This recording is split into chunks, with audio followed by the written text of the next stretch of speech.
Ecco, se incontrassi una persona adesso e mi dicesse che vuole fare una cosa del genere, direi tu sei completamente pazzo. Licenziarsi dalla banca per lavorare nei campi. Vendere la casa per vivere in roulotte. Questo è l'inizio della storia di oggi. Ciao, vi seguo su YouTube e forse vi interessa la mia storia. Dopo aver lavorato 11 anni in banca, ho deciso di cambiare vita e vivo in una roulotte dove produco vino. Ovviamente non abbiamo potuto inserire su Google Maps un indirizzo con il numero civico, quindi mi ha mandato una posizione GPS e credo porti più o meno da queste parti. Vediamo. Se le storie più interessanti spesso si nascondono, questa promette bene. Ciao, ascolta, quando siete più o meno in prossimità, un 10 minuti, 5 minuti prima di arrivare, ditemelo, mi faccio trovare sulla strada, altrimenti è un po' difficile vedere dove mi trovo. Ok, grazie mille, a dopo, ciao ciao. Eccolo là, attenzione, spunta un braccio dalla strada. Parcheggiatevi pure lì dietro la mia. Grande, sei altissimo, piacere di conoscerti. Ciao Gabriele. Che robetta, cosa sei? 2 metri? Qua, 1,96. 1,96, abbiamo 10 centimetri di distacco. Eccoci qua. Io mi chiamo Gabriele e faccio il viticoltore da 4 anni e mezzo quasi e vivo in questa fantastica roulotte che è la mia reggia.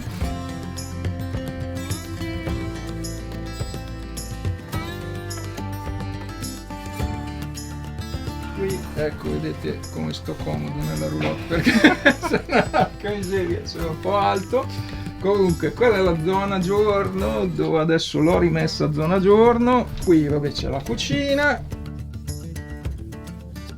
qui abbiamo il bagno, una stanza da letto con vista vallata. Questa è una bottiglia d'acqua fredda, sì, perfetto, grazie, spettacolo. Chiaro che andare in giro con questa in mano potremmo essere fraintesi, ma vi garantisco che è una bottiglia d'acqua.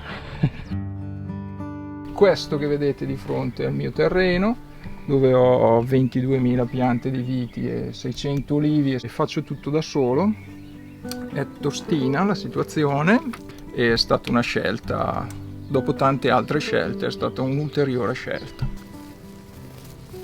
Però la cosa che è meravigliosa qui, io mi alzo la mattina, magari alle 4, alle 5, che non è bellissimo, e vengo a lavorare e incontro degli animali che sono liberi, non sono di nessuno.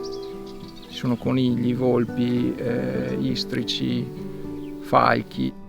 Io ho l'impressione che mi percepiscano come un animale che è qui anche lui. I campi sono il suo regno e da subito ci invita a esplorarli con un tranquilli, venite su con me.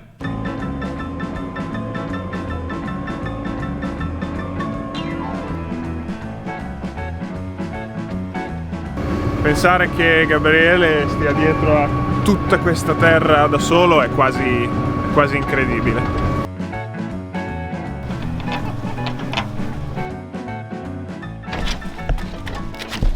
E qui è appunto dove vengo, quando ho tempo, vengo a leggere, per cui ho fatto questa cosa un po' basculante, che così dà un po' l'idea di essere su una barca.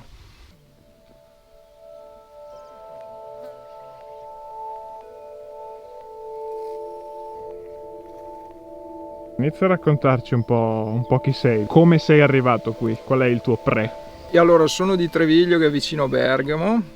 Sì? Ho fatto molti lavori nella mia vita, fra i quali ho lavorato 11 anni in banca. È un lavoro che ho fatto perché era un lavoro sicuro, insomma, è quello che un po' tutti cercavano, ma non mi è mai piaciuto, questa è la verità. E più che altro le soddisfazioni erano fuori dal lavoro. Il lavoro serviva per pagare il mutuo. Io sono andato a vivere da solo, avevo 22 anni. Poi diventai rappresentante sindacale, allora la direzione mi chiese di andare in filiale, andai in filiale, ma non ho fatto un lunghissimo periodo in filiale adesso, però ho avuto tempo di subire 3 rapine. Ah. Sicuramente mi ha condizionato il fatto che tanti mi dicevano: ma cosa vuoi, così giovane, già hai comprato una casa ed è un lavoro sicuro dove vai, ti va tutto bene, no? E invece io praticamente mi sentivo imprigionato. Mentre lavoravo in banca facevo il volontario per un'associazione, si chiama Mato Grosso, e avevo fatto delle piccole missioni in Africa e a Caracas, cose umanitarie perché era una cosa che mi appassionava, volevo girare il mondo, queste cose. Poi nel 2010, esattamente il 13 gennaio, avvenne il terremoto da Haiti e morirono 250.000 persone.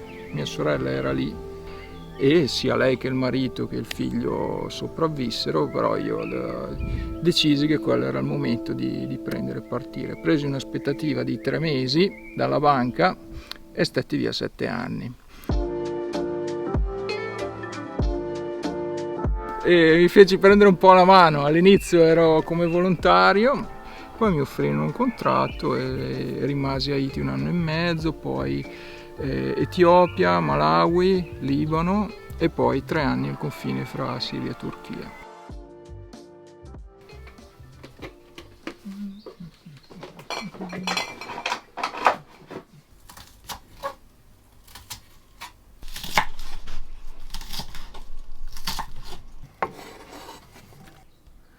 Quando succedono dei fatti, sei testimone di fatti traumatici, spesso e volentieri tiri dritto e non è come se li chiudessi in un cassetto. Prima o poi va riaperto. Io penso che sia così. Lasciare la banca per le missioni umanitarie è soltanto il primo tempo del film di Gabriele e dopo 7 anni in missione qualcosa si incrina. Trovai molte incongruenze in quello che stavo facendo. Ero partito in una direzione, stavo andando in un'altra direzione, anche se ho fatto una carriera notevole e ero diventato capo area, mi avevano offerto di diventare country director, quindi uno staff di più di 500 persone. Quando tu copri posizioni di prestigio e di responsabilità, tendi a identificarti in quelle, anche perché tutti si rivolgono a te in un modo completamente diverso, ma non stanno parlando a te, stanno parlando a quel titolo. E mi ricordo una volta mentre ero in Turchia che tornando in Italia un mio amico mi disse: ma guarda che non è che hai sempre ragione tu, e quello mi fece riflettere. I look the other way. I don't see how it's got anything to do with me. Oh hurry, I need my beat. Come si chiama? Babbo. Grande. Sai che cosa vuol dire babbo? No. Babbo è l'unità di misura della concentrazione di zucchero nel mosto. Wow, non l'avrei mai beccata nella mia vita. E senza aver mai guidato un trattore prima, comprai questo terreno, vendetti il mio appartamento a Treviglio e con quello e alcuni risparmi che avevo comprai questo terreno e dissi: ok, adesso me la devo cavare. Ecco, se incontrassi una persona adesso e mi dicesse che vuole fare una cosa del genere, direi: tu sei completamente pazzo.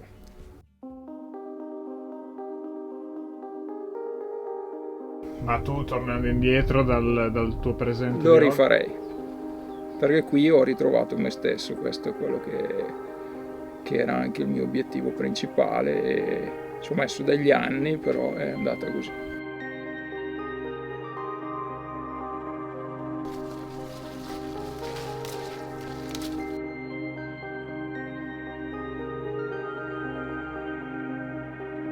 Burocraticamente è molto complessa e poi ci sono tante altre difficoltà, cioè qualsiasi cosa la paghi in prima persona immediatamente, però è anche la possibilità di metterci del tuo, insomma, prendi tu le decisioni, cioè a me piace lavorare in proprio, sinceramente. E a proposito di lavoro indipendente, ne approfitto per parlarvi di una soluzione molto utile se siete dei lavoratori autonomi come noi o Gabriele, oppure se volete lanciare un nuovo progetto.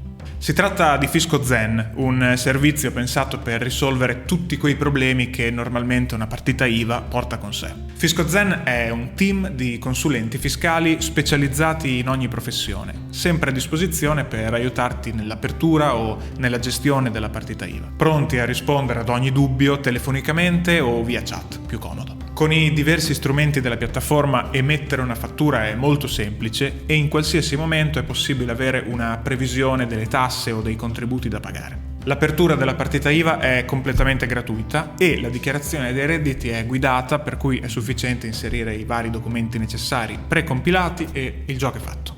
Inoltre, per questa collaborazione FiscoZen ci ha dato l'opportunità di offrire una consulenza completamente gratuita ai primi 50 di voi che la richiederanno.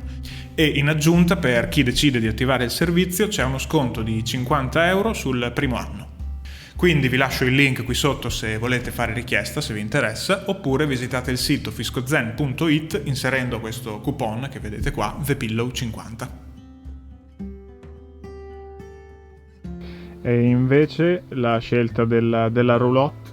Allora, quando comprai questo terreno non avevo nessuna intenzione di andare a vivere in roulotte, questo è successo per caso. Io dovevo costruire la mia casa, la mia cantina su questo terreno e la legge diceva che in 6 mesi avrei dovuto ottenere questo diritto. In realtà per problemi burocratici ci ho messo 4 anni.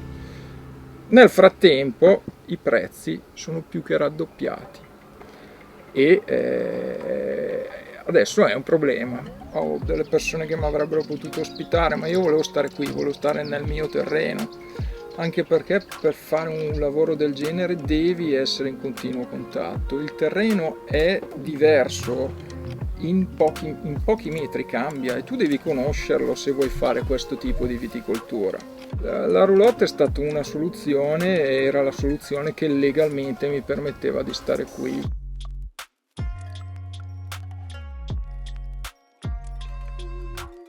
Questo praticamente c'è un tubo che passa sotto e che prende l'acqua dal lago. Io prendo qui, io la uso per i trattamenti, ma la uso anche per me la casa, per fare la doccia e queste cose, ed è acqua piovana. Mentre per bere chiedo l'acqua ai vicini e me la butto dentro qui e la riempio. Mi serve per cucinare e per bere. Ottimo, grazie vicini. Grazie vicini, no, un ottimo rapporto, c'è anche molta collaborazione, ci aiutiamo.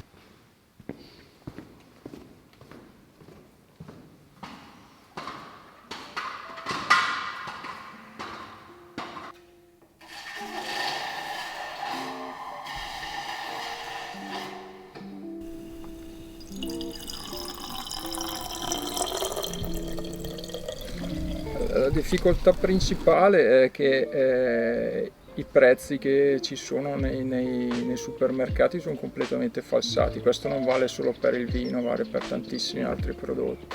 La mia scelta di viticoltore, che è quello di una biodiversità, che è quello del rispetto della natura, che è quello del biologico, presume avere produzioni molto più ridotte perché si preserva il terreno.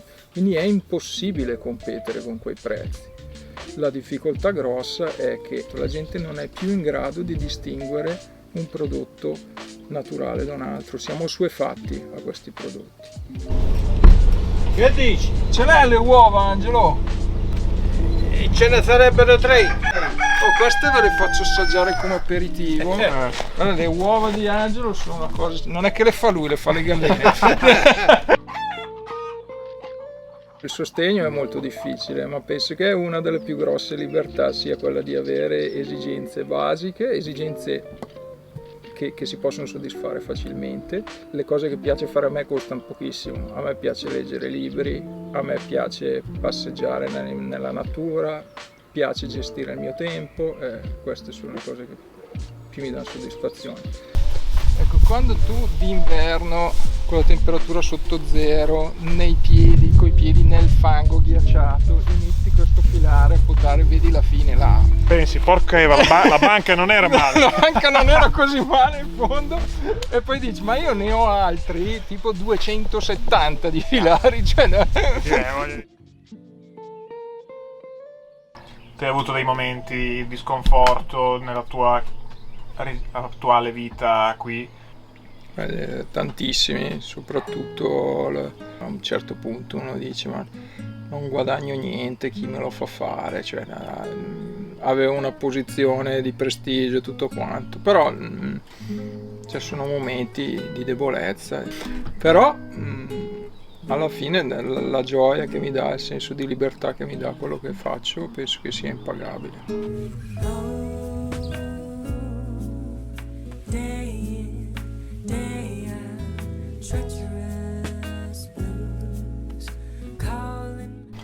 Da dove è partita l'idea di scriverci una mail all'epoca? Perché allora seguivo il vostro canale e è l'unico canale YouTube che seguo. Mi piaceva molto il fatto di dare una prospettiva diversa e ho pensato che anche la mia fosse una prospettiva diversa da quella che è, diciamo, quella più comune, e vi ho chiamato così. Ho pensato potesse essere interessante conoscersi. Wondrous whatchamacallits is calling. Freedom is frolicking. Autumn line streets with the leaves and the trees still falling. I'm calling me. Gnome as odd as an ottoman. Without a couch you can call a friend. Calling my friends when I wanna find peace inside all of this constant. Allora, quando si è giovani è molto difficile capire che cosa si vuol fare, perché si è molto più facilmente influenzabile. È successo anche a me. Però ci sono alternative, vale la pena seguirle, non farsi spaventare dal giudizio degli altri e da quello che gli altri dicono di fai quello è assurdo. Se sei felice fallo, se ti fa star felice fallo, essere felice fallo. Questo è quello che penso.